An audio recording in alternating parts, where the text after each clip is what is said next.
Shikues të Biznesi, ju përshëndes, ja kur I takojmë historisht në një tjetër episod.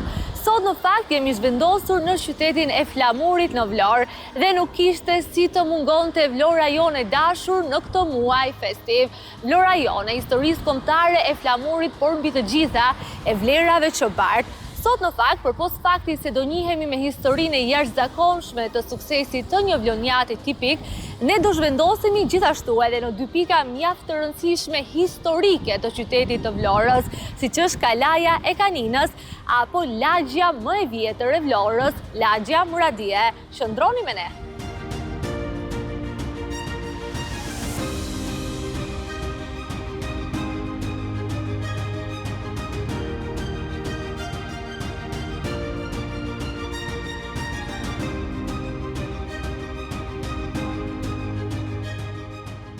Jemi te Kalaja e Kaninës, një kalaj e cila aludohet të jetë ndërtuar rreth shekullit III para Krishtit, një kalaj e cila bart vlera të jashtëzakonshme historike, një kalaj e cila ka shërbyer edhe si fortesë ndaj sulmeve të shumta osmane.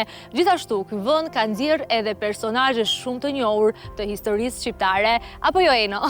Po, Gentiana është një kala që daton që nga shekulli III dhe ka shërbyer si një qytet kala, si një fortesë kundrejt sulmeve romake, më pas sulmeve bizantine dhe dyndjeve osmane. Përse mburret Vlora me Kalanë e Kaninës dhe përse të gjithë ato që po na ndjekin në këto momente duhet vinë edhe të vizitojnë dhe të shijojnë nga afër këtë kala? Mendoj që njerëzit duhet vizitojnë Kalanë e Kaninës për ta njohur më shumë historinë tonë si popull, historinë e Shqipërisë dhe për rolin që ka patur që në antikitet edhe në periodat e mëvonshme.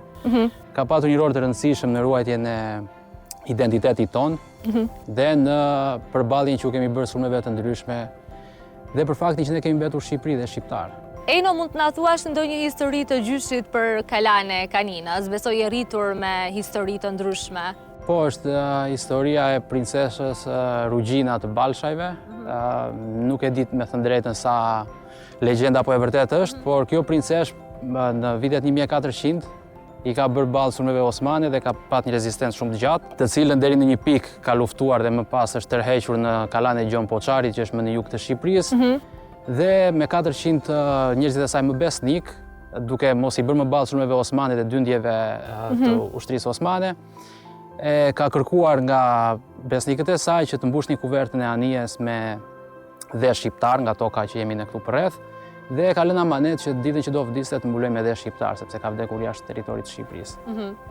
Një histori mjaft interesante që tregon që edhe gratë në ato kohë kanë qenë shumë të forta. Në fakt kam lexuar edhe për Andronika Arianitin ose Donika Kastrioti, siç e njeh historia, dhe ajo ishte një grua shumë e fortë, një luftëtare dhe në ato kohë ajo ka mjekuar edhe shumë ushtar gjatë sulmeve osmane. Kjo e cila tregon një forcë, po të themi, tek gruaja shqiptare.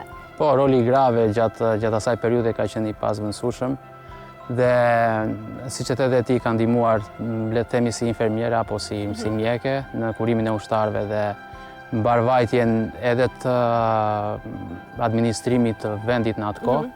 Dhe më pas është përngullur me Skënderbeun dhe djalin e tyre Gjonin në Itali, ku pas vdekjes së Skënderbeut ajo ka qëndruar atje dhe ka qenë një figurë shumë e respektuar dhe nga mbreti I Napolit Ferdinandi dhe nga mbretëria Aragonës dhe ka vdekur në Valencia të Spanjës.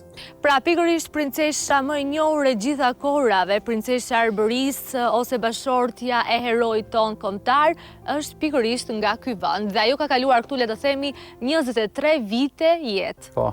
Ku në vitin 1451 u martua edhe me heroin ton kombëtar. Ka qenë një martesë, siç thuhet në librat historike, dhe martesë politike, por edhe bazuar në ndjenjat, në dashurinë që kishin me njëri tjetrin. Gentiana, ndonjë figurë tjetër nga Kanina apo nga Vlora që ka ruar ta përmendësh?